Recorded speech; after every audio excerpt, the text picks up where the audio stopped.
نحمده ونستعينه ونستغفره ونؤمن به ونتوكل عليه ونعوذ بالله من شرور أنفسنا ومن سيئات أعمالنا من يهده الله فلا مضل له ومن يضلله فلا هادي له وأشهد أن لا إله إلا الله وحده لا شريك له وأشهد أن محمدا عبده ورسوله أرسله بالحق بشيرا ونذيرا وداعيا إلى الله بإذنه وسراجا منيرا أما بعد فقد قال الله تعالى في القرآن المجيد أعوذ بالله من الشيطان الرجيم بسم الله الرحمن الرحيم قاف والقرآن المجيد بل عجبوا أن جاءهم منذر منهم فقال الكافرون هذا شيء عجيب أإذا متنا وكنا ترابا ذلك رجع بعيد قد علمنا ما تنقص الأرض منهم وعندنا كتاب حفيظ.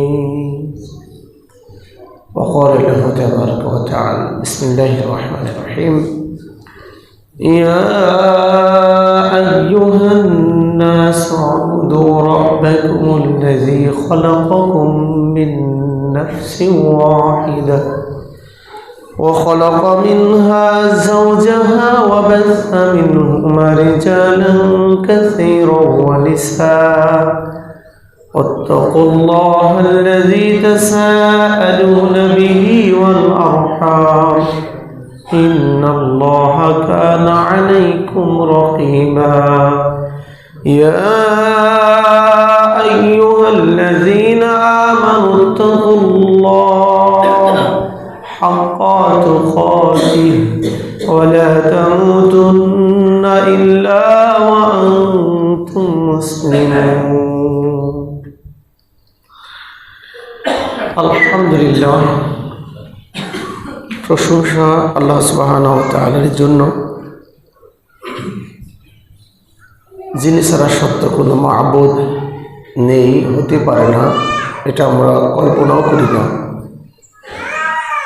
আমাদের জীবনের সমস্ত শক্তিকে একত্র করে হৃদয়ের সমস্তটুকুন ভালোবাসা মিশ্রিত করে আমরা যে মাবুদ রব্বুল আলামিনের উপর ঈমান এনেছি, তিনি মহান রব্বুল আলামিন আল্লাহ জাল্লা শানুহু, তিনি রহমান, তিনি রহিম, তিনি দয়া করেছেন। এই জন্য প্রতি জুমায় নাই, আজকের জুমাতেও আমরা সময় মতো আসতে পেরেছি। আমরা বেঁচে আছি, সুস্থ আছি, নিজেদের পায়ের উপরে ভর দিয়ে মসজিদে এসেছি, এটা অনেক সৌভাগ্যের ব্যাপার।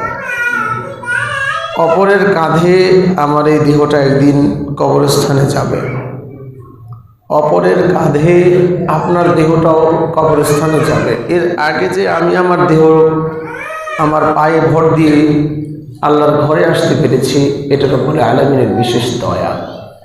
প্রতি জুমায় আজকের এই জুমাতেও তিনি আমাদের যে কবুল করেছেন, তার মেহেরবানি শুকরিয়া জ্ঞাপন করি আলহামদুলিল্লাহ। অতঃপর বিশ্ব নবী, শেষ নবী মুহাম্মদ রাসূলুল্লাহ সাল্লাল্লাহু আলাইহি ওয়াসাল্লামের প্রতি প্রাণ ভরে দোয়া, আল্লাহুম্মা সাল্লি আলাইহি আল্লাহুম্মা বারিক আলাইহি। আদম আলাইহিস সালাতু ওয়াস সালাম থেকে নিয়ে এই মুহূর্ত পর্যন্ত সমস্ত মুমিন নারী পুরুষদের জন্য দোয়া করি, আল্লাহুম্মা সাল্লি আলাইহিম আল্লাহুম্মা বারিক আলাইহিম। অতঃপর আজকের জুমাতে আমরা পবিত্র কুরআনুল কারীমের ৩০তম অংশ, জুজ, যেটাকে আমরা পারা বলি, পবিত্র কুরআনুল কারীমের ৮০ নম্বর সূরা নাম আবাসা, সূরা আবাসা থেকে আমরা সরল তর্জমা পেশ করব ইনশাআল্লাহ তাআলা। ওমা তাওফীকি ইল্লা বিল্লাহ তাওয়াক্কালতু আলাল্লাহ হাসবি আল্লাহু লা ইলাহা ইল্লা হু আলাইহি তাওয়াক্কালতু ওয়া হুয়া রাব্বুল আরশিল আযীম। সুবহানাকা লা ইলমা লানা ইল্লা মা 'আল্লামতানা ইন্নাকা আনতাল আলিমুল হাকীম। লা হাওলা ওয়া লা কুওয়াতা ইল্লা বিল্লাহ লা ইলাহা ইল্লা আনতা সুবহানাকা ইন্নী কুনতু মিনাজ জালিমিন। আল্লাহুম্মা ইন্না নাজআলুকা ফী নুহুরিহিম ওয়া নাউযু বিকা মিন শুরুরিহিম ইয়া আরহামার রাহিমিন। তো সম্মানিত উপস্থিতি, আমরা গত জুমাতেও বিভিন্ন জরুরি বিষয় নিয়ে কথা বলেছিলাম। যারা মুসলিম তারা সতর্ক, যারা মুসলিম তারা সবসময় সদা সর্বদাই ইসলামের ব্যাপারে খুবই কেয়ারফুল। এই জাহিল শ্রেণীর মানুষ, মূর্খ, অজ্ঞ, নিচু শ্রেণীর মানুষ কোনো অবস্থায় মুসলিম হতে পারে না। মুসলিম কখনো কোনো অবস্থায় অজ্ঞ এবং জাহিল, পথভ্রষ্ট থাকতে পারে না, এটা সম্ভব নয়। একজন মানুষ লিখতে জানে না, তাকে বলা হয় নিরক্ষর। লিখতে জানেন না, পড়তে পারেন না, মানে অক্ষর জ্ঞান নাই, এটা আলাদা একটা জিনিস। সে উচ্চ শিক্ষিত নয়, লিখতে পড়তে জানেন না।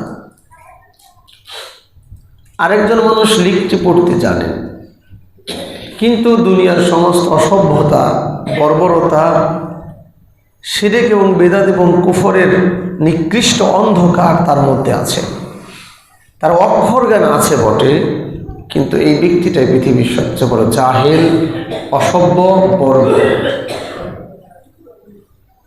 তাহলে অক্ষর জ্ঞান এক জিনিস, আর জাহালাত, মূর্খতা আরেকটা জিনিস। আল্লাহ সুবহানাহু ওয়া তাআলা মুসলিমদেরকে কখনো কোনো অবস্থাতে জাহেল থাকার অনুমতি দেননি। কারণ পৃথিবীর ইতিহাসে সর্বপ্রথম ওহী আল্লাহ যা নাজিল করেছেন, বিসমিল্লাহির রহমানির রহিম, ইকরা বিইসমি রাব্বিকাল্লাযী খলাক, পড় রবের নামে যিনি সৃষ্টি করেছেন। তাহলে প্রত্যেকটা মুমিন মুসলিম নিজের ব্যাপারে, পরিবারের ব্যাপারে, সমাজ এবং রাষ্ট্রের ব্যাপারে, বৈষয়িক ব্যাপারে, গোটা পৃথিবীর মুসলিমদের ব্যাপারে, অমুসলিমদের ব্যাপারে যেখানে যতটুকু জ্ঞান রাখা দরকার, জানাশোনা করার দরকার, ততটুকু ব্যাপারে মুসলিম জানবে, শুনবে, সতর্ক হবে। অসতর্ক, অজ্ঞ, জাহিল মার্কা কোনো মুসলিম হবে না। হাদিসে আসছে, মুমিনকে এক গর্তের সাপ দুইবার ধ্বংসন করে না। তার মানে মুমিন একই গর্তে বারবার পা ফেলবে না। তো আমরা যেন সতর্ক মুসলিম হতে পারি। আমাদের ঈমান চুরি হয়ে যাচ্ছে কিনা, আমাদের মাধ্যমে শিরক এবং কুফর ছড়িয়ে পড়ছে কিনা, মুসলিম সমাজের কোমলমতি ছোট বড় ছেলেমেয়েরা বিভিন্ন প্রতিষ্ঠানের নামে খালি পায়ে শিরকে লিপ্ত হচ্ছে কিনা, এটা মুসলিম সতর্ক থাকবে। যে কোনো মূল্যে মুসলিম তার সন্তানকে শিরক এবং কুফর থেকে বাঁচাবে। লুকমান আলাইহিস সালাতু ওয়াস সালাম তার ছেলেকে এই মর্মে আদেশ করেছিলেন, ইয়া বুনাইয়া লা তুশরিক বিল্লাহি শাইআ, হে আমার সন্তান, রব্বুল আলামিনের সাথে কোনো অবস্থায় তুমি কোনো কিছুকে শরীক করতে পারবে না। যদি শরীকি স্থাপন করো, তাহলে আমি লুকমানের ছেলে বলে, মেয়ে বলে আমি তোমাকে গণ্য করতে পারি না। নূহ আলাইহিস সালাতু ওয়াস সালাম যেমন কেনানকে ছেলে হিসেবে পরিচয় দিতে পারেননি, ইব্রাহিম আলাইহিস সালাতু ওয়াস সালাম যেমন তার বাবা আজরকে পিতার মর্যাদায় অধিষ্ঠিত করতে পারেননি, গোটা পৃথিবীতে এই নজির যেরকম রয়েছে, এই নজির শুধু ইব্রাহিম নবীর জন্য, নূহ নবীর জন্যই নয়, উম্মতে মুহাম্মদের জন্য হতে হবে। এটাও একটা সুন্নাহ যে আপনার ছেলে মেয়ে ইসলাম থেকে খারেজ হয়ে গেছে, মুশরিক হয়ে গেছে, সে আপনার ছেলে থেকে তাকে তালিকা বাদ দিতে হবে। এটা আমাদের সমাজেও সুন্নাহ বলে থাকতে হবে। এটা ইব্রাহিম, নূহ নবী অথবা কোন নবী রাসূল পর্যন্ত এই সুন্নত পদ্ধতির স্থগিত হয়নি, কিয়ামত পর্যন্ত চলবে। বাবা শিরকের সাথে জড়িত আছে, তিনি আমার জন্মসূত্রে বাবা হলেও দ্বীনের ক্ষেত্রে তিনি আমার দ্বীনি সম্পর্কে, ভ্রাতৃত্ব সম্পর্কে টিকছে না। আমি তাকে জন্মসূত্রে বাবা পরিচয় দিলেও শরীয়তের দৃষ্টিতে বাবা বলে মানতে পারি না। আমি জন্মসূত্রে তাকে ছেলে পরিচয় দিলেও শরীয়ত দৃষ্টিতে আমি তাকে ছেলে আর রাখতে পারলাম না, যেহেতু নূহ নবী তার ছেলে কিনানকে ছেলে বলে সাব্যস্ত করতে পারেনি। তাহলে আমরা এই সমস্ত সম্পর্কের ব্যাপারে ইসলামের চাইতে সম্পর্ককে বেশি প্রাধান্য দিয়ে থাকি। অন্যান্য ক্ষেত্রে আমরা ইসলাম মানলেও শরীয়তের মৌলিক বিষয়ে যখন ছেলে মেয়েদের কেউ শিরকে লিপ্ত হয়, তখন আমরা এতটা পেরেশান হই না। একটা ছেলে মেয়ে আগুনের গর্তে পা রাখতে গেলে, তার হাতে সামান্য একটা ব্লেড হাতে নিতে চাইলে, একটা ছুরি চাকু হাতে নিতে চাইলে, পিতামাতা যেরকম বিছানা থেকে লাফ দিয়ে এসে পড়ে, তাকে ধরে, প্রয়োজনে তাকে মারে, যে কোনো ব্যবস্থা গ্রহণ করে, কিন্তু তার কাছে আগুনটা দেয় না, তার কাছে এই ছুরি চাকুটা দেয় না। যে পিতামাতা সামান্য একটা ব্লেডের ব্যাপারে, একটা সামান্য কেচি ছুরির ব্যাপারে সন্তানকে মারলো, বাড়ি থেকে তাড়িয়ে দিল, দরজা বন্ধ করে তালা দিয়ে রাখলো, হাত পা বেঁধে ফেলে রাখলো, এরপরেও আগুনের গর্তে ছুরি চাকু অথবা চুলার পাড়ে যাইতে দিল না, সেই পিতামাতায় সকালবেলা কি করে তার ছেলে মেয়েকে সেরেক করার জন্য খালি পায়ে ফুল দিয়ে পাঠাতে পারে? এটা মুসলিমের মাথায় আসার কথা নয়।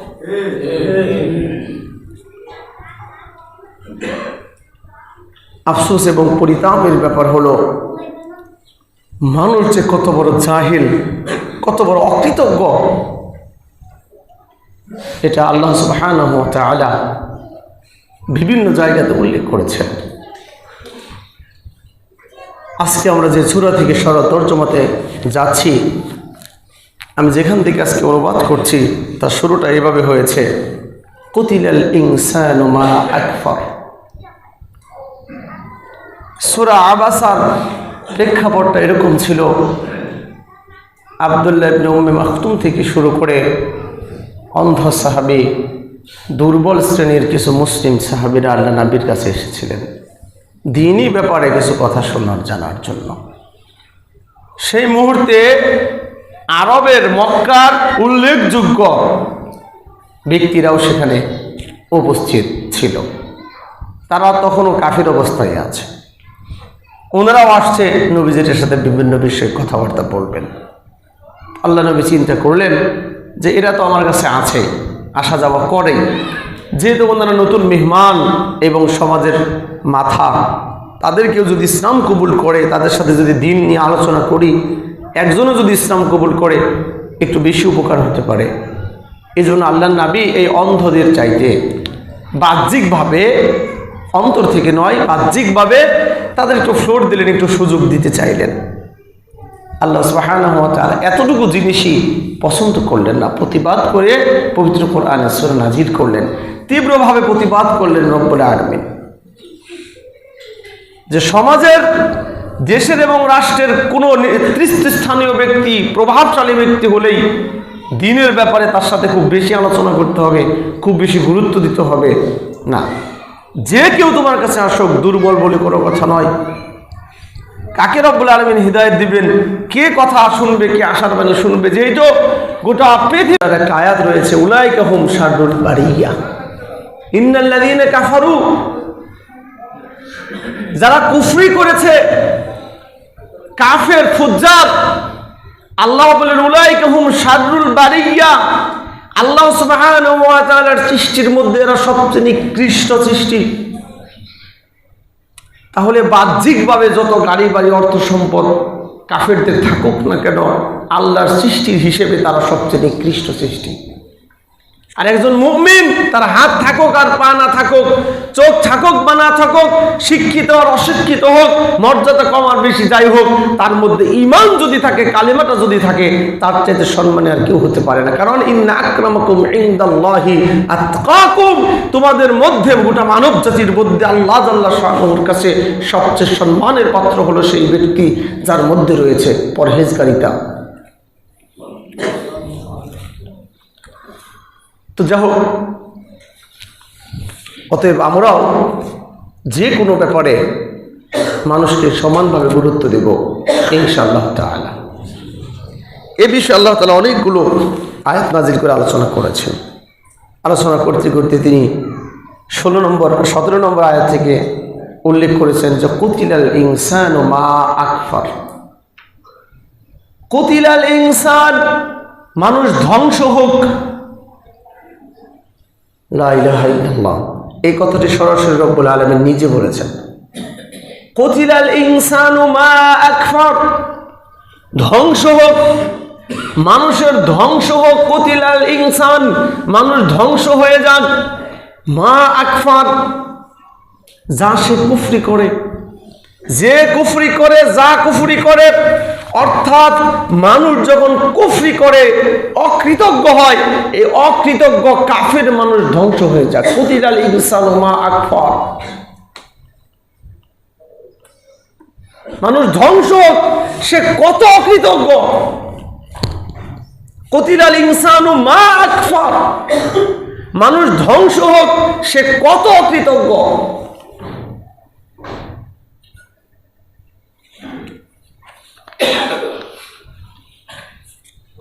মুসলিম শব্দের অর্থই হলো আত্মসমর্পণকারী, পরাজয় বরণকারী।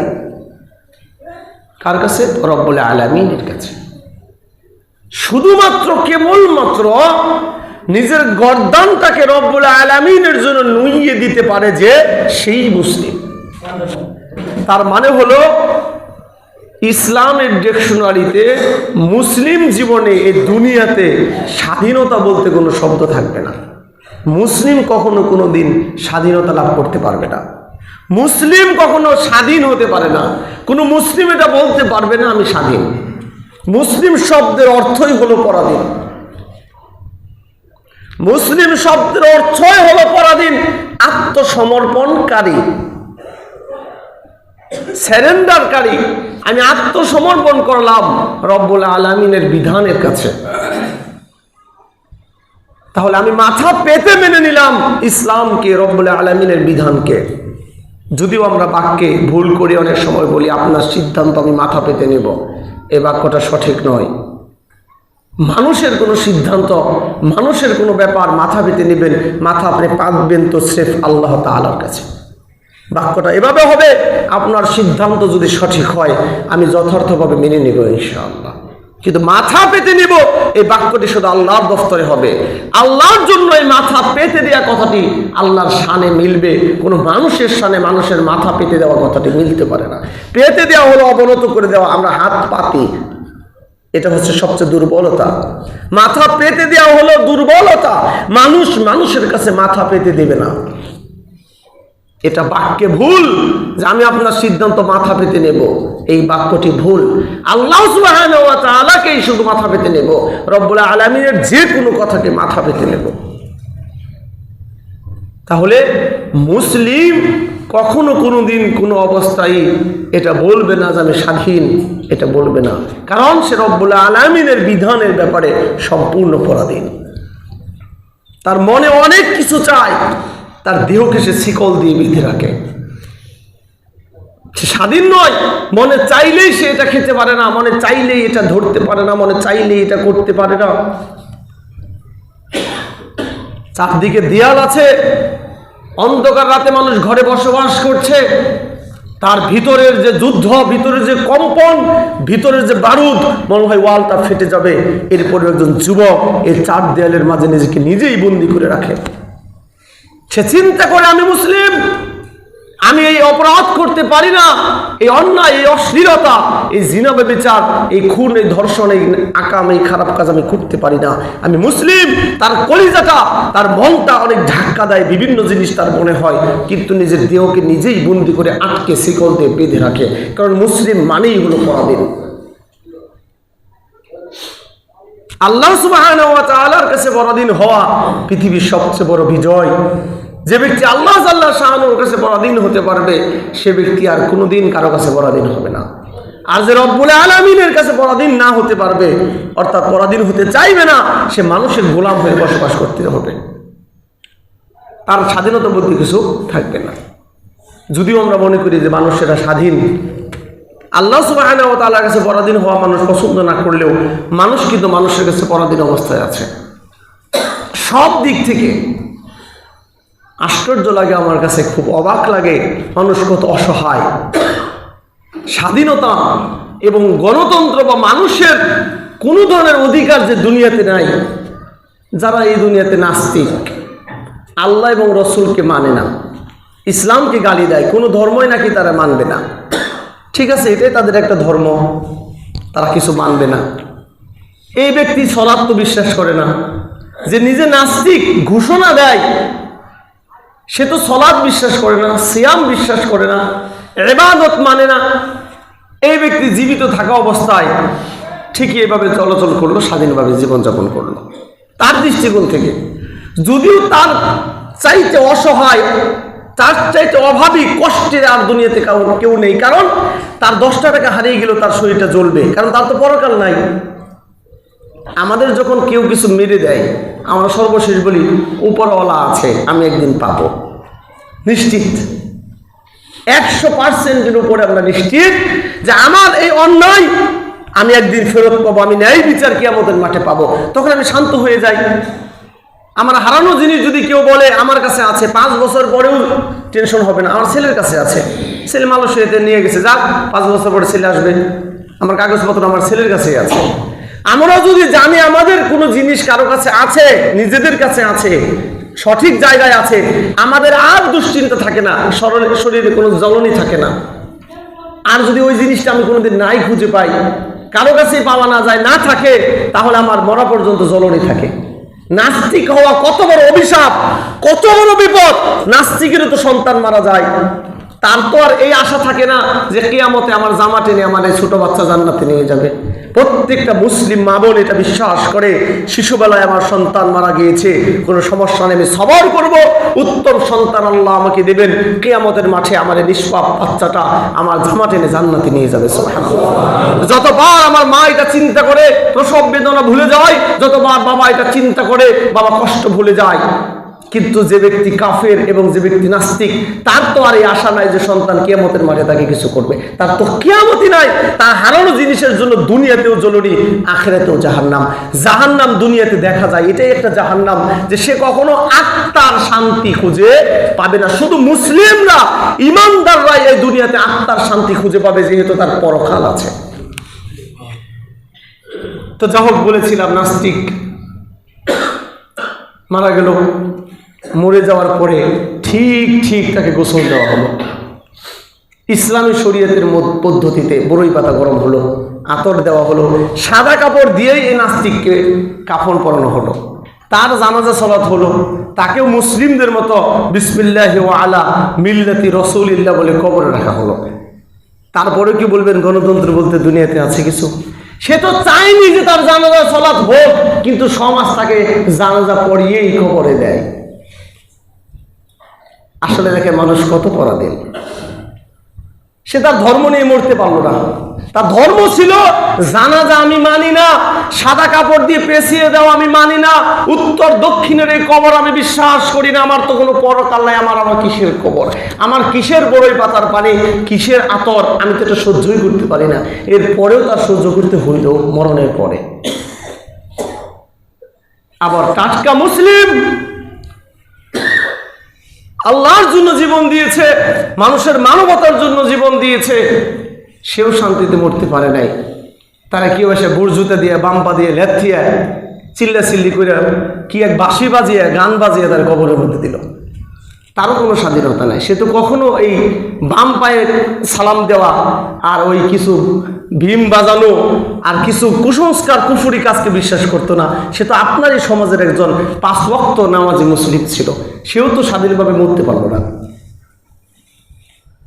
তাহলে কোথায় মানুষ স্বাধীন? তাকে তো, তার পরিবারকে তো জিজ্ঞাসা করার কোনো অনুমতি দেওয়া হয়নি যে তুমি কি এই পদ্ধতিতে কবর চাও কিনা। সে তো বেঁচে থাকতে বলবে আমি এই পদ্ধতিতে কবর চাই না, আমি সুন্নতি তরিকায় কবর চাই। কিন্তু না, কোনোভাবে তুমি যদি রাষ্ট্রীয় গোলাম হয়ে থাকো, তোমাকে ওদের পদ্ধতিতে কবর দিবে, তোমার পদ্ধতিতে দিবে না। কি একটা আশ্চর্য ব্যাপার! কোন অবস্থাতে যদি রাষ্ট্রীয় কর্মচারী হয়ে থাকো অথবা ওই পর্যন্ত যেয়ে থাকো, তোমাকে ওই পদ্ধতিতে কবর দিবে, যেটা কাফেরদের পদ্ধতি। হিন্দুদের মতো গান বাজনা বাজিয়ে তোমাকে কবর দেবে। যদিও তুমি তাহাজ্জুদ সালাত পড়তা, যদিও তুমি সহিহ আকীদার মানুষ থাকো, এরপরেও গান বাদ্য বাজিয়ে বাম পায়ে লাঠি দিয়ে তোমাকে কবর দেওয়া হবে।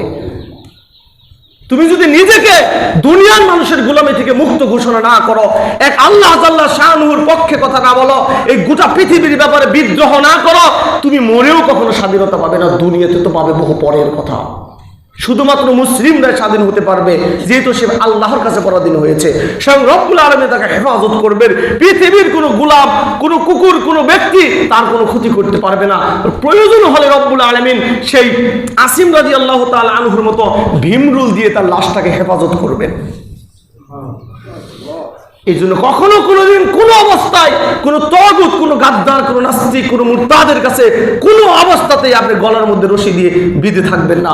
তাহলে আপনি মুসলিম হওয়ার পরেও অমুসলিমদের মতো কবরস্থ হতে হবে, অথবা অমুসলিম মানুষও মুসলমানদের মতো কবরে যেতে হবে। এটাও একটা জুলুম। কাফের কেন মুসলিমদের মতো কবরে যাবে, আর মুসলিম কেন কাফেরের মতো কবরে যাবে? কাফের কাফের অবস্থায় কবরে যাবে, মুসলিম মুসলিমের মতো কবরে যাবে।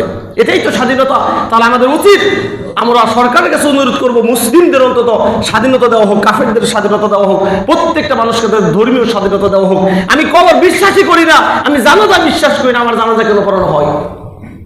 আর আমি গান বাজনা বিশ্বাস করি না, আমাকে কোনো গান বাজনা বাজিয়ে কবর দেওয়া হয়। আজকে কি অপরাধ করেছিল সালাম, বরকত, রফিক, জব্বার? তারা এই দেশের মুসলিমদের সন্তান ছিল, তারা কোরআনে বিশ্বাসী ছিল, তারা আল্লাহর মহব্বতে, নবীর মহব্বতে, বাঙালি জাতির মাতৃভাষার পক্ষে কথা বলেছিল।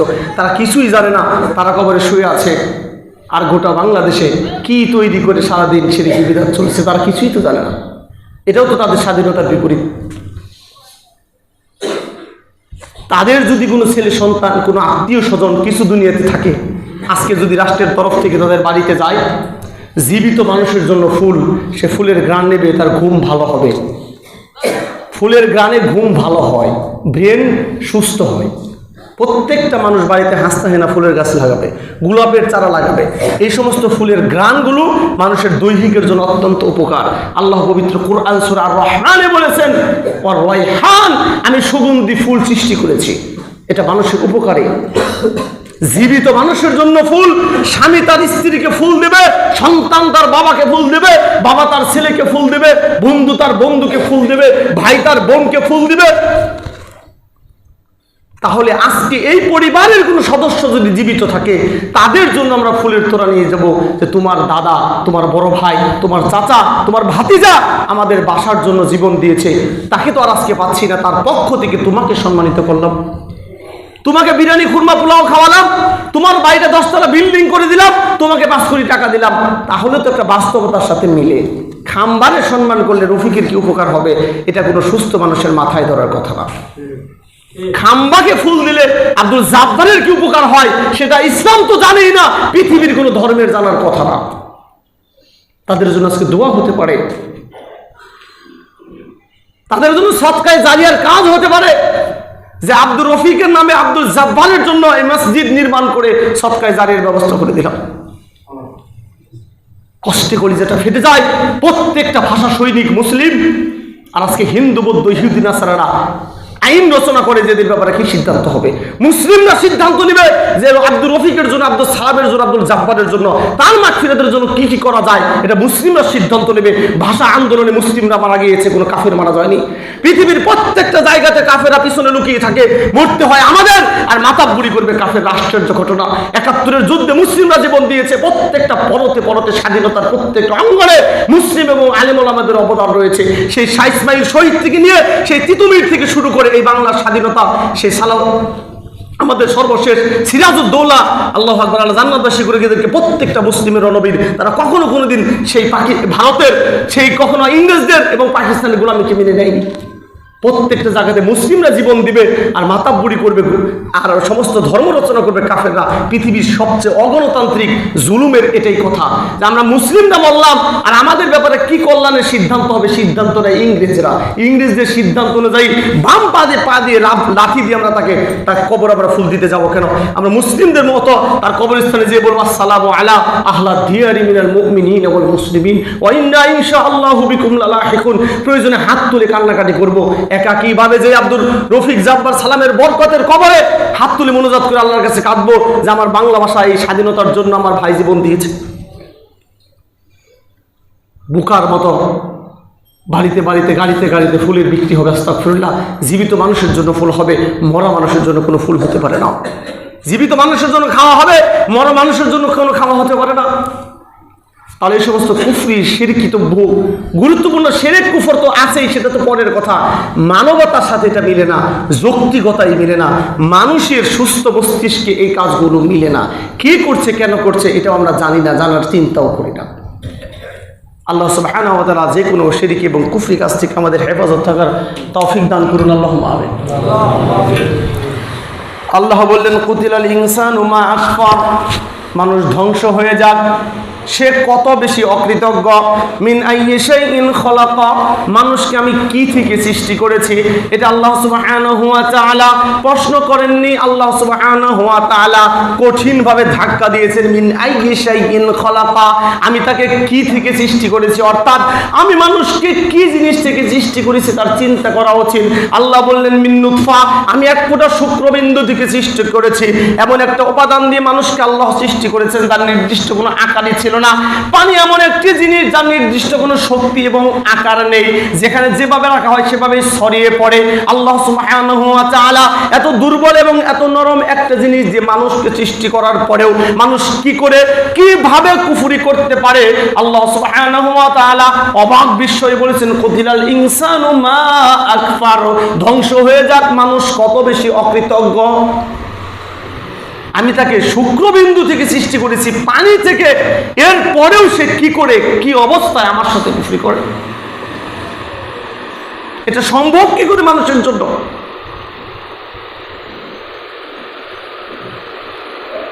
আল্লাহ এরপরে বললেন খলাকাহু ফাকাদ্দার, আমি তাকে মাতৃগর্ভে সৃষ্টি করে বিকশিত করেছি, পরিপূর্ণ রূপ দান করেছি আমি আল্লাহ নিজে।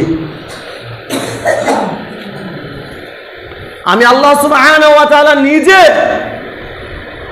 আদরাহু, তাকে শক্তিশালী করেছি, পরিণত বয়স আমি আল্লাহ তাকে দান করেছি। আমি তারপরে তাকে পথভ্রষ্ট করে ছেড়ে দেইনি। সুম্মা সাবিলা ইয়াসসারা, আমি তাকে রাস্তা দেখিয়েছি, রাস্তা সহজ করে দিয়েছি। সিরাতে মুস্তাকিম, আল্লাহর পথে চলা, আল্লাহর পথে চলা আমি সহজ করে দিয়েছি। সুম্মা সাবিলা ইয়াসসারা, আমি তাকে রাস্তা দেখিয়েছি, সহজ করে দিয়েছি। আল্লাহ সুবহানাহু ওয়া তাআলার পথ সহজ পথ, আল্লাহ নিজে রাস্তা দেখিয়েছেন, রাস্তাকে সহজ করেছেন। এটাই হলো কোরআন। আলোচনার ধারা একদিক থেকে আসে, উল্টা পাল্টা নেই। আল্লাহ বললেন মানুষ কি করে অস্বীকার করে, কিভাবে এটা সম্ভব, মানুষ ধ্বংস হোক, আমি তাকে কি থেকে সৃষ্টি করেছি, শুক্রবিন্দু থেকে সৃষ্টি করেছি, অতঃপর তাকে আমি শক্তিশালী করেছি। আমি তাকে রাস্তা দেখিয়েছি, রাস্তা সহজ করে দিয়েছি। সুম্মা আমাতাহু ফাআকবার, অতঃপর তার মৃত্যু হবে, আমি তাকে মৃত্যু দেব এবং কবরস্থ করব। একই জায়গাতে শুরু থেকে জীবনের শেষ অবধি আলোচনা। আল্লাহ তাআলা কিভাবে সৃষ্টি করলেন, কোত্থেকে সৃষ্টি করলেন, পরিণত বয়স তিনি দান করলেন, তিনি রাস্তা দেখালেন। এরপরে আমরা রাস্তা মতো চলি বা না চলি, সময় ঠিকই গড়িয়ে যাবে। একটা চাকা যদি বরফের তৈরি হয়, সেটা প্রথমে যত শক্তিশালী মনে হোক, এই বরফের চাকাটা গলে এমন অবস্থা হবে এক সময় তার ঘুরবে না, এমনভাবে মাটির সাথে মিশে যাবে, চাকা বলতে আর কিছু থাকবে না। মানুষের জীবন বরফের চাকার চাইতেও অনেক বেশি গলনশীল।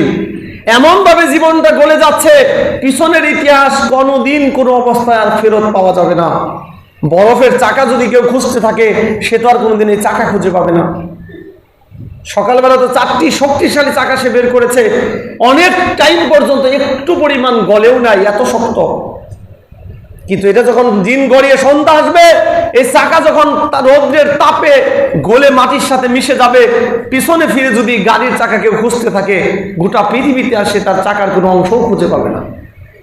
মানুষের জীবনটা এরকম বরফের চাকা নিয়ে আমরা বেরিয়েছি, দিন গড়িয়ে সন্ধ্যা হয়ে আসলো, জীবনের পিছনটা আর খুঁজে পাবো না, কোনো অবস্থায় আর ফেরত আনতে পারবো না। কেউ আর হারানো জীবনটাকে, হারানো টাইমটাকে কোনো অবস্থায় কোনো দিনের জন্য আর ফেরত পাবে না। আল্লাহ বললেন, আমি সেই রব্বুল আলামিন তোমাদেরকে পথ দিয়েছিলাম, পথ দিয়ে সোজা পথে আসলে আমার কিছু করার নেই। সুম্মা আমাতাহু ওয়া আকবারা ফাআকবারা, অতঃপর মৃত্যু দিব, মৃত্যু হবে, ফাআকবারা, কবরস্থ করা হবে। সুম্মা ইযা শাআ আনশারা, অতঃপর আল্লাহ তাআলা যখন চাইবেন ঠিক তখনই পুনরায় জীবিত করবেন, কবর থেকে আবার উঠতে হবে। কাল্লা লাম্মা ইয়াকযি মা আমারা, আল্লাহ বলেন কাল্লা, না না, কখনো নয়। লাম্মা ইয়াকযি মা আমারা, আমি আল্লাহ জাল্লা শানু মানুষকে যেভাবে আদেশ করেছিলাম সে এই দায়িত্বগুলো পালন করেনি। আল্লাহ যেখানে নিজেই বললেন কাল্লা লাম্মা ইয়াকযি মা আমারা, আমি মানুষকে যেরকম দায়িত্ব দিয়েছিলাম মানুষ সেই কাজগুলো করেনি, এরপরে আর কোনো কথা থাকে না। নিশ্চয়ই মানুষ সময়ের কাজ সময়ে করছে না। আল্লাহ তো নিজে বলছেন যে আমি মানুষকে যে দায়িত্ব দিয়েছিলাম, আদেশ দিয়েছিলাম, সে আদেশ মতো সে কাজ করেনি। দুনিয়াতে সামান্যতম একটু ভুল কাজও যদি মিস্ত্রি করে, বিল পাওয়া বহু পরের কথা, কিল থেকেই বাঁচতে পারে না। সারা দিন রাত পরিশ্রমের পরেও একটু ভুল যদি হয়, বিল তো পাবে পরের কথা, কিল থেকেই নিজেকে বাঁচাতে পারে না। কাজ তো গেলেই জরিমানা দিয়ে মিস্ত্রি যায়, এরকম বহু রেকর্ড আছে। তাহলে মাইনা তো পাই না, জরিমানা দিয়া মার খায়া মাফ চাইয়া যায় কাজ ভুল হইলে, কাজ সঠিক মতো না করলে। আর আল্লাহ যে বললেন সুম্মা কাল্লা লাম্মা ইয়াকযি মা আমারা, আমি মানুষকে এই কর্মচারীদেরকে যেভাবে কাজে লাগিয়েছিলাম, যেটা যেভাবে করতে বলেছিলাম, তারা তো সেটা সেভাবে করেনি। তাহলে আমরা পরকালে মাইনা তো পাবো বহু পরের কথা, যদি সঠিকভাবে কাজ করে যেতে না পারি, পয়সা তো পাওয়া, মাইনা তো পাওয়া বহু পরের কথা, নিজের পিঠকে জাহান্নাম থেকে বাঁচানো সম্ভব হবে না। ফালয়ানজুরিল ইনসানু ইলা তাআমিহি, এবার রব্বুল আলামিন বলছেন মানুষের উচিত তাদের খাদ্যের দিকে লক্ষ্য করা। কত হরেক রকমের খাবার তারা খায়, কত স্বাদ গন্ধ মজা অনুভব করে। মানুষের উচিত এই খাদ্যের ব্যাপারে চিন্তা করা। কতবার এটা বলেছিলাম, ছোট্ট একটি জিহ্বা কাটলে এখানে কোনো যন্ত্রপত্র খুঁজে পাওয়া যায় না। অন্য জায়গার মতো এখানেও রক্ত আছে, গোশত আছে, গোশতের ছোট ছোট কোষ দ্বারা গঠিত। অন্যের মতো এখানেও ছোট ছোট কোষ আছে, আলাদা কোনো সফটওয়্যার নেই। এর আগেও যে বলেছিলাম যে একটা গাছ যদি 50 তালা পর্যন্ত উঁচু থাকে, আরো বেশি উঁচু থাকে, ওই গাছের মাথাতে ডাব থাকলে সেখানেও পানি হয়। সেই মাথার পাতাটাও সজীব থাকে। কখনো কোনোদিন কোনো বিজ্ঞানীরা গাছের গোড়ার মধ্যে খুইদা কোনো সাবমার্সিবল পাম্প পায় নাই। 3 তলায় পানি তুলতে পারো না, 5 তলায় পানি তুলতে পারো না, কি পরিমাণ পাওয়ারফুল মেশিন লাগে। আর একটা গাছ 100 তলা উঁচু, মাথায় কি করে নিচ থেকে পানি পাঠাচ্ছে? পানি তো উপর থেকে আসে না, মাটি থেকে শোষণ করে এটাকে শোধিত করে কি পরিমাণ চিকন পাইপ দিয়ে একটি গাছ নিচের গোড়া থেকে খেজুরের মাথা পর্যন্ত, তালের মাথা পর্যন্ত, নারিকেলের মাথা পর্যন্ত পানি পৌঁছিয়ে দিচ্ছে। আল্লাহু আকবার। তুমি তো তোমার জিহ্বা নিয়ে চিন্তা করনি যে তোমার ছোট্ট জিহ্বার মধ্যে রব্বুল আলামিন কতগুলো আলাদা আলাদা মেশিন স্থাপন করেছেন। আল্লাহ তাআলা একটা মেশিন স্থাপন করেছেন, সে শুধুমাত্র খেজুরের স্বাদ পৌঁছিয়ে দিবে। মরিয়ম খেজুরের স্বাদ কেমন এটা আলাদা, আজোয়া খেজুরের স্বাদ কেমন এটা আলাদা, শুকনা খেজুরের স্বাদ কেমন আলাদা, কাঁচাগুলোর স্বাদ কেমন, কাঁচা পাকার স্বাদ কেমন, গলে যাওয়া খেজুরের স্বাদ কেমন। হাজার রকমের খেজুর থাকলে হাজার রকমের আলাদা মেশিন, এখানে একটি মেশিন শুধু একটি বার্তা পৌঁছিয়ে দিবে। আল্লাহু আকবার। পৃথিবীতে এমন কোনো খাদ্য অখাদ্য নাই যেটা জিহ্বাতে দিলে কোনো না কোনো রেজাল্ট আসে না। মাটি জিহ্বাতে দিবেন তবু বুঝবেন এটারও একটা আলাদা স্বাদ গন্ধ কিছু একটা আছে। একটা বাঁশ কামড় দিবেন আলাদা গন্ধ পাবেন, আলাদা একটা স্বাদ পাবেন। একটা সিমেন্ট দিবেন, লবণ দিবেন। পৃথিবীতে খাদ্য বলতেই শুধু নয়, যাহা কিছু রয়েছে তার যে কোনো অংশ জিহ্বাতে দিলে এর ব্যাপারে একটা রেজাল্ট বলে দেয়, এর নাম জিহ্বা। আল্লাহু আকবার। কত কোটি মেশিন, কত বিলিয়ন ট্রিলিয়ন আলাদা আলাদা সফটওয়্যার এই জিহ্বাতে আছে, কোনো বিজ্ঞানীর বের করা সম্ভব নয়। যেহেতু এমন কোন জিনিস নেই যার স্বাদ অনুভব না হয়। কাপড় কামড়াবেন, বোঝা যাবে এই কাপড়টা কেমন, চুকা চুকা লাগে না, তিতা তিতা লাগে, বোঝা যাবে। আল্লাহু আকবার।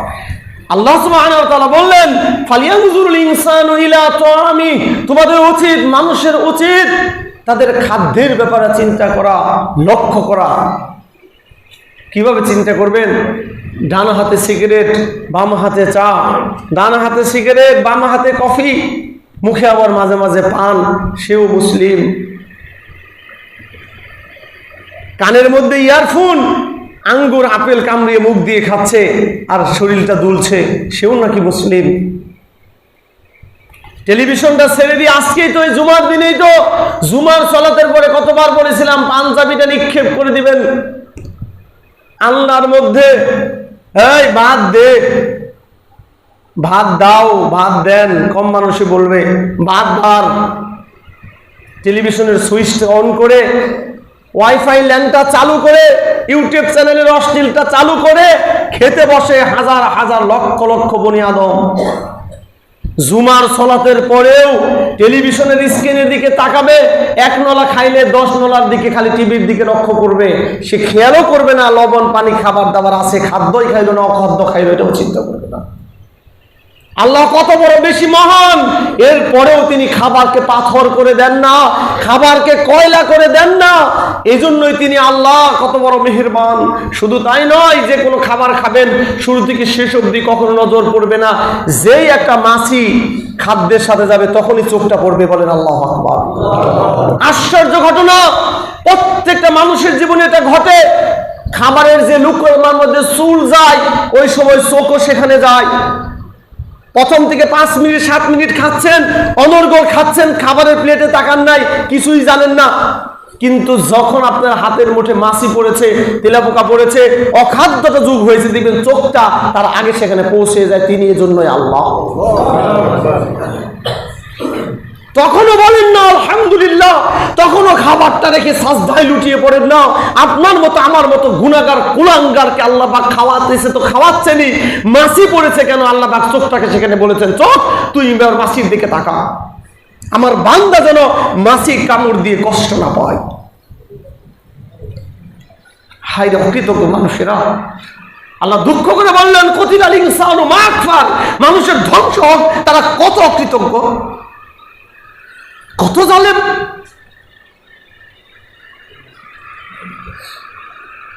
আল্লাহ বললেন, আন্না সাবাবনাল মা সাব্বা, আমি অনর্গল প্রচুর পরিমাণে পানি বর্ষণ করি আকাশ থেকে। সুম্মা শাকাকনাল আরদা শাক্কা, এই জমিনটা ফেটে চৌচির থাকে। ক্ষেত যদি ফেটে না যায়, মাটি যদি না শুকায়, তাহলে কিন্তু ফসল হবে না। জমির মাটি প্রথমে সাদা হবে, হাল চাষ হবে, এরপর আপনি সেখানে দানা ফাল ফেলবেন, পানি দিবেন, গজিয়ে যাবে। ভিজা জায়গার মধ্যে সবকিছু হবে না। কিন্তু জমিন উর্বর করতে হলে সর্বপ্রথম শুকাতে হবে। এই পদ্ধতি কোরআনের পদ্ধতি। সুম্মা শাকাকনাল আরদা শাক্কা, ফেটে চৌচির হয়ে যাওয়া জমিন থেকে আমি আল্লাহ পানির মাধ্যমে আমি আর আদেশে এই ফসলগুলো উৎপাদন করে থাকি। সুম্মা শাকাকনাল আরদা শাক্কা ফাআমবাতনা ফিহা হাব্বা, আমি আল্লাহ সেখানে শস্য দানাকে অঙ্কুরিত করি। ওয়া ইনাবা ওয়া কদবা, আমি সেখানে আঙ্গুর সৃষ্টি করি, আমি সেখানে বিভিন্ন শাকসবজি তৈরি করি। ও জাইতুন, আমি জৈতুন সৃষ্টি করি। ও নাখলা, আমি খেজুর সৃষ্টি করি। ও হাদাইকা গুলবা, গোটা পৃথিবীতে বড় বড় বাগান, হাজার কোটি কোটি বৃক্ষের বিশাল বড় বড় অ্যামাজন জঙ্গল, এই বিরাট বড় বড় যে কোনো সুন্দরবন, বড় বড় এই বন জঙ্গলগুলো, আফ্রিকার এই বড় বড় জঙ্গলগুলো আমি আল্লাহ সৃষ্টি করেছি। প্রকৃতির দান। তোমার কাছে কি লজ্জা লাগে যে আল্লাহর দান বলতে? কুলাঙ্গার কোথাকার। প্রকৃতি বলতেও তো একটা শক্তিকে এই নাস্তিকরা বিশ্বাস করে। পৃথিবীর ইতিহাসে কি লেখাপড়া আপনি করেছেন এখনো পর্যন্ত? আপনি শিক্ষিত মুসলিম 5 বাড়িতে বসবাস করা এই মসজিদে নামাজ পড়া মানুষ কি করে এখনো বলেন যে প্রকৃতির দান? প্রকৃতির দান কথাটা শিরকে আকবার, প্রকৃতির দান কথাটা শিরকে আকবার, প্রকৃতির দান কথাটা শিরকে আকবার। এটা এমন শিরক বুঝে শুনে বললে ব্যক্তি কাফের হয়ে যাবে। প্রকৃতির দান মানে প্রকৃতির লীলা খেলা, মানে প্রকৃতির তাণ্ডব, প্রকৃতির ধ্বংসলীলা। তার মানে প্রকৃতিকে আলাদা কোনো শক্তি? নাস্তিকরা কত অযোগ্য, তারা বলে প্রকৃতির দান। তুই তো প্রকৃতির দান বললেও দান মানে একজনে দিতেছে। প্রকৃতি তোরে এই গাছ দিয়েছে, প্রকৃতি তোকে বৃষ্টি দিয়েছে, তো প্রকৃতি নিশ্চয় একটা শক্তি। তুই এমন শক্তিতে বিশ্বাস কর যে শক্তির ব্যাপারে কোনো কিছুই নাই, যে শক্তি স্থায়ী হয় না। কেন তোর কি লজ্জা লাগে যে আল্লাহ তাআলার দান এটা বলতে? প্রকৃতির কে সৃষ্টি করলেন? তিনিই তো আল্লাহ। তাহলে প্রকৃতিরও তো একজন সৃষ্টিকর্তা রয়েছেন। বলদের মতো 6 অক্ষর লেখাপড়া করে এখনো পর্যন্ত বলে প্রকৃতির দান। কথায় কথা প্রকৃতি কি? প্রকৃতি কাকে বলে? আল্লাহ বলছেন আমি এই গাছ সৃষ্টি করেছি, আফ্রিকার জঙ্গল আমি আল্লাহ সৃষ্টি করেছি, এই সাগর নদ নদী যা কিছু রয়েছে আমি আল্লাহ সৃষ্টি করেছি। প্রকৃতির দান বললেও তো একটা শক্তিতে বিশ্বাস করতে হবে। তুমি তো আর কোনো কিছু সৃষ্টিকর্তা ছাড়া আর বিশ্বাস করতে পারতেছ না। প্রকৃতি যদি সৃষ্টি করে তাহলে প্রকৃতি একটা স্রষ্টা হয়। আল্লাহ বললেন ও হাদাইকা গুলবা, হাজার হাজার নানা রঙের এই গাছ দিয়ে আমি যে বাগান বানিয়েছি আমি আল্লাহ এগুলো জমিনে করেছি। অফাকিহাতা ও আব্বা, আমি বিভিন্ন ফল তৈরি করেছি, এবং আব্বা আমি বিভিন্ন তৃণলতা সৃষ্টি করেছি যেগুলো গবাদি পশু খায়। মাতা আল্লাকুম ওয়ালি আনআমিকুম, এগুলো তোমাদের জন্য সম্পদ, তোমাদের গরু ছাগলের জন্য সম্পদ। আল্লাহ বলেন ফাইজা জাআতিস সাখা, এত কিছু বোঝানোর পরেও বুঝো না, এত ব্যঙ্গে ব্যঙ্গে বলার পরেও বুঝো না, ইসলাম মানার চিন্তা করো না, আল্লাহকে ভয় করো না। আল্লাহ তাআলার খাদ্য খেয়ে আল্লাহর প্রশংসা আসে না। প্রত্যেকটা লুকমাতে তুমি আলহামদুলিল্লাহ বলতে পারো না, তুমি খেজুর খেয়ে আলহামদুলিল্লাহ বলতে পারো না, মধু খেয়ে তুমি আল্লাহর প্রশংসা চিন্তা করতে পারো না। তুমি প্লেট ভর্তি করে ভাত খাচ্ছ, একবারের জন্য চিন্তা করো না তোমার পেট পর্যন্ত, তোমার হাত পর্যন্ত এই ভাতের লুকমাটা আসতে কত হাজার মানুষের মাথা পাড়ি দিয়ে আসতে হয়েছে, কত হাজার লক্ষ জিনিসের পরে, হাজারে হবে না লক্ষের উপরে লাগবে। একটা ট্রাক্টর মেশিন তৈরি করতে কত পথ ঘুরে আসতে হয়েছে। এটা চাউল ভাঙ্গাতে হলেও তো মেশিনের দরকার হয়েছে, ভাত রান্না করতে আগুনের দরকার হয়েছে, একটা পাতিলের দরকার হয়েছে, চামচের দরকার হয়েছে। এই চামচ কোন উপাদান দ্বারা তৈরি হলো? এই আগুন আল্লাহ পাক সৃষ্টি করলেন। এত কিছুর পরেও চিন্তা করো না, চিন্তা করার দরকার নেই। আল্লাহ বললেন ফাইজা জাতিস সাখা, অতঃপর সময় মতো চলে আসবে এক বিরাট শব্দ। ইসরাফিল আলাইহিস সালাতু ওয়াস সালাম ফু দিয়ে দিবেন। ইয়াউমা ইয়াফিরুল মারউ মিন আখি, সেই দিন মানুষ তার ভাই থেকে পলায়ন করবে। ওয়া উম্মিহি ওয়া আবিহি, মা থেকে পলায়ন করবে, বাবা থেকে পলায়ন করবে। ওয়া সাহিবাতিহি, স্ত্রী থেকে পলায়ন করবে। ওয়া বানিহি, সন্তান থেকে পলায়ন করবে। লিকুল্লি ইমরিইম মিনহুম ইয়াউমাইযিন শাআনু ইগনি, সেই দিন এমন এক দিন হবে যেই দিন প্রত্যেকটা মানুষ নিজ নিজ পেরেশানিতে ব্যস্ত হয়ে পড়বে। আল্লাহ তাআলা কোথায় থেকে আলোচনা শুরু করে কিয়ামতের মাঠের পর্যন্ত পৌঁছে গেলেন অল্প জায়গার মধ্যে। আল্লাহু আকবার। আল্লাহ সুবহানাহু ওয়া তাআলা আমাদের হিদায়াত দান করুন, আল্লাহুম্মা আমিন। শিরক কুফর বিদআতের ব্যাপারে আল্লাহ পাক সতর্ক হওয়ার তৌফিক দান করুন, আল্লাহুম্মা আমিন। সম্মানিত উপস্থিতি, কিয়ামতের মাঠে এই যে স্ত্রী সন্তান ভাই বোনের পরিচয় টিকবে না কেন? এই ভয়ে যে আমার নেকি যদি নিয়ে যায়, এই ভয়ে। তাহলে এই সম্পর্কগুলো এক এক জায়গায় এক এক রকম হবে। হানজালা রাদিয়াল্লাহু তাআলা আনহু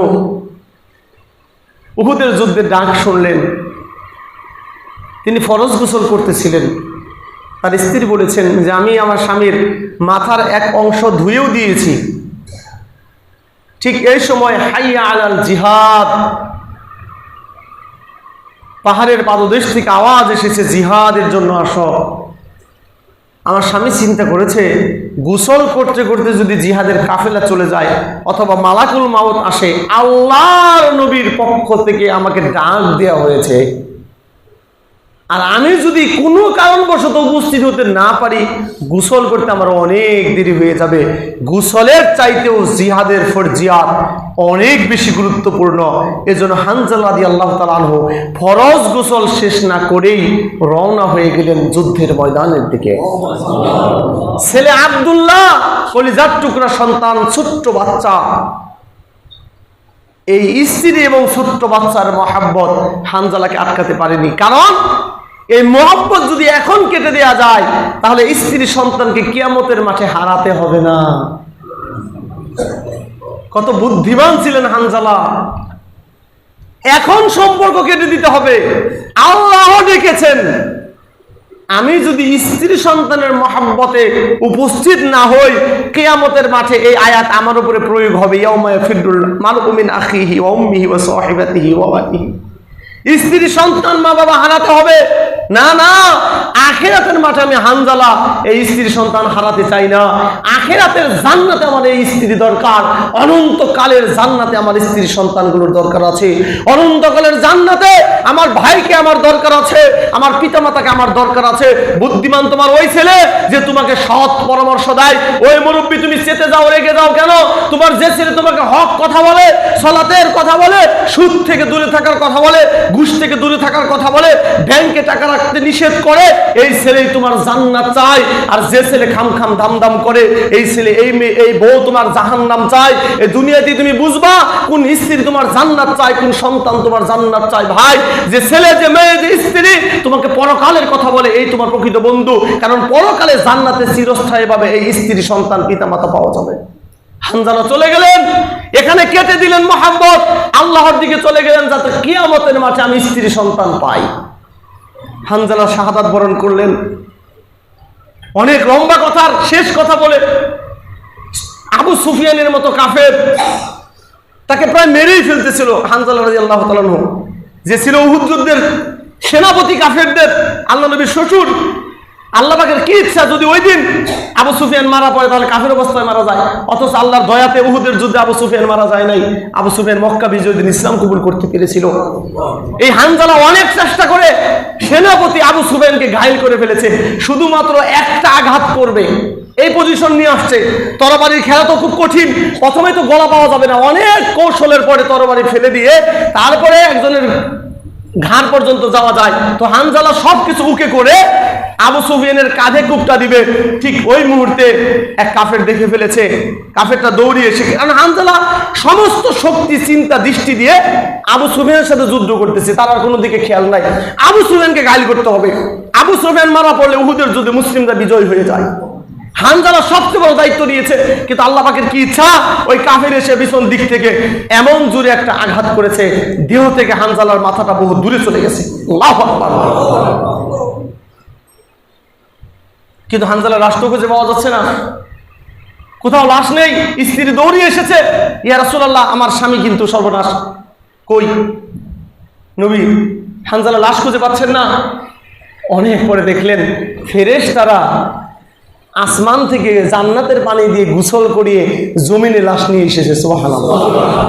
এই সেই হানজালা, মদিনার আউস গোত্রের সন্তান, আনসার আউস গোত্রের আনসার সাহাবীরা সব সময় গর্ব করে বলতেন, আমরা আউস গোত্রের আনসারি সাহাবী, আমাদের বংশে হানজালার মতো সাহাবী জন্ম নিয়েছে, যার লাশটা দুনিয়ার পানি দিয়ে নয়, জান্নাতের পানি দিয়ে আসমানে গোসল দেওয়া হয়েছে। চিরদিনের জন্য জান্নাত হয়ে গেল, স্ত্রী সন্তান পেয়ে গেল। এদের আর ইয়াফিরুল মারউ মিন আখিহি আয়াতের জন্য বউ বাচ্চা হারাতে হবে না। আল্লাহ নবী দেখলেন হানজালার গোসল হয়ে গেছে আসমান থেকে। শহীদদের গোসল দিতে হয় না, কিন্তু কারণ কি? ফরজ গোসল বাকি ছিল। আরে ভাই, তুমি এত চিন্তা করো কেন? তোমার বউ বাচ্চাকে দেখবে, স্ত্রী সন্তান কি হবে, চাকরি বাকরি কি হবে, তুমি আল্লাহর কথা বলো, আল্লাহর দিকে চলে যাও। হানজালার ফরজ গোসলের কথা তো আল্লাহ জানতেন, আল্লাহ নবী তো সাহাবীরা তো জানতেন না। আল্লাহ পাক বলেছেন, তোর ফরজ গোসল আমি ব্যবস্থা করে দেব, তুই আমার জন্য জীবন দিলি, তোর মতো মানুষের ফরজ গোসল দুনিয়ার পানিতে হতে পারে না, আমি আল্লাহ জান্নাতের পানি দিয়ে তোর ফরজ গোসল করে দিলাম। এই জন্য দুনিয়ার কোনো ভিক্ষা, কোনো কাগজ, কোনো সার্টিফিকেটের আমাদের কোনো দরকার নেই। পৃথিবীর কোনো কার্ডের ভিক্ষা নিয়ে মানুষের বাড়ি বাড়ি যাবেন না। তগুদের কাছে কখনো কোনো দরখাস্ত দিয়ে কার্ড চাইবেন না, সির্ফ আল্লাহর কাছে কার্ড চাইবেন। আমি মুসলিম, আমি আল্লাহ ছাড়া কারো ভিক্ষার পরোয়া করি না, না খেয়ে বলে যাবো তগুদের কোনো কিছু নিতে পারি না, তগুদের সাথে আমার কোনো আপোষ হতে পারে না। আমি মুসলিম হিসেবে আছি, মুসলিম হিসেবেই মরতে চাই। আল্লাহ সুবহানাহু ওয়া তাআলা আমাদের প্রত্যেকেই মুসলিম হিসেবে মৃত্যু দান করুন, আল্লাহুম্মা আমিন।